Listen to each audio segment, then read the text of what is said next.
বেটা বিটি পড়াবার লাগে সম্পদ করা যায় না।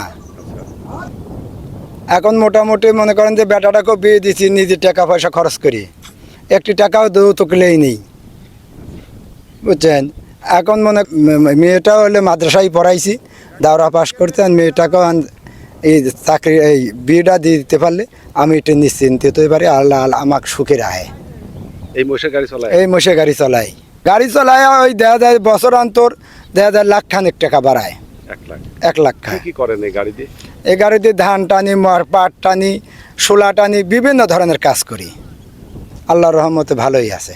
কারোর কাছে কোনো জিনিসের জন্য যাওয়া লাগে না, কারোর কাছে 2 টাকার হাত বাড়াইন লাগে না। কাকু মনে করেন আমি একদম আমি অল ক্লিয়ার, আমি কোনো ঋণ পানের ভিতরেও নাই, বুঝছেন। আমি কোনো ঋণ পানের ভিতরে নাই, কেউ আমার কাছে টাকা পয়সাও পাবে না। এতেই সুখ। এতেই আল্লাহ আমাকে সুখ।